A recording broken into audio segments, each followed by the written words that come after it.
Hello പത്രമാറ്റിൽ ഇന്നത്തെ കുറച്ച് വിശേഷങ്ങളായല്ലോ. അപ്പോൾ ഇന്ന് അനിയുടെയും അനാമികയുടെയും ഡൈവേഴ്സ് അത് കോടതിയിൽ കാണിക്കുകയാണ് കേട്ടോ. അപ്പോൾ അതിനായിട്ട് അനി നേരത്തെ തന്നെ പോരുന്നുണ്ട്. അതോടൊപ്പം തന്നെ വേണു അനാമികയും കോടതിയിലെത്തുന്നുണ്ട്.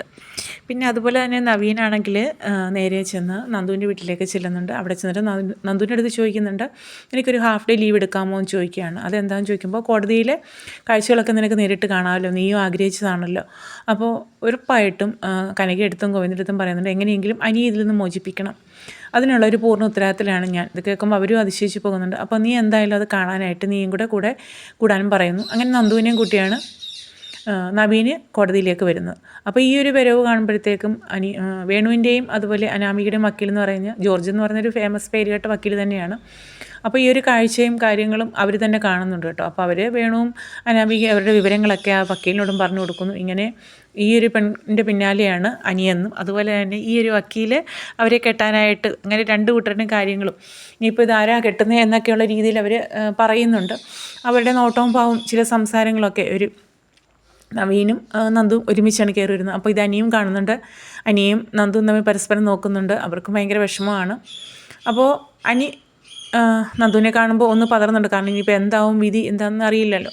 അപ്പോൾ അങ്ങനെയൊക്കെയുള്ള കാര്യങ്ങളാണ് കാണിക്കുന്നത്. അതുപോലെ തന്നെ നവീൻ മുന്നേ പോകുന്നു. പുറകിന് നന്ദുവും അനിയും കൂടുന്നുണ്ട്. അതിനുശേഷം കോടതിയിൽ ചില വാദപ്രതിവാദങ്ങളൊക്കെ നടക്കുന്നുണ്ട്. അപ്പോൾ തൻ്റെ കേസിൽ അനാമിക നിരപരാധിയാണെന്നൊക്കെയുള്ള രീതിയിലാണ് ജോർജ് വാദിക്കുന്നത്. നല്ല കുലീനവും സൗന്ദര്യവും സൽസ്വഭാവമായിട്ട് പെൺകുട്ടി എന്നൊക്കെയുള്ള രീതിയിൽ വാദിക്കുന്നു. അപ്പോൾ അനിയുടെ ഭാഗത്തു നിന്നാണ് ഇപ്പോഴും അനാമികയ്ക്ക് ബന്ധം വേർപിരിയാൻ യാതൊരു താല്പര്യമില്ല, അതെങ്ങനെയാണ് പരിചയപ്പെട്ടതെന്നൊക്കെ ചോദിക്കുന്നുണ്ട്. അപ്പോൾ ഇങ്ങനെയൊരു കവിത എഴുതി അതിഷ്ടപ്പെട്ടു. അതിനുശേഷം അനി പിന്നാലെ കൂടി അങ്ങനെയൊക്കെയുള്ള അഭിപ്രായത്തിലൊക്കെയാണ് അനാമിക കഥ അവിടെ അവതരിപ്പിക്കുന്നത് വളരെ വിനയത്തോടു കൂടി. പക്ഷേ ഈ ഒരു കഴിവൊന്നും അവിടെ എൻ്റെ ജീവിതത്തിൽ വിവാഹം കഴിഞ്ഞ ശേഷം കണ്ടില്ല എന്ന് അനി തുറന്ന് പറയുകയാണ്. അതിനുശേഷമാണ് നവീൻ വാദിക്കാനായിട്ട് കയറുന്നത്. ആ ഒരു സമയത്ത് അനാമികയുടെ മാനസിക പ്രശ്നങ്ങളെക്കുറിച്ചിട്ടും നേരത്തെ ഇതുപോലെ ഭ്രാന്തിനെ ചികിത്സിച്ച കാര്യങ്ങളും ഒക്കെ പറയുന്നു.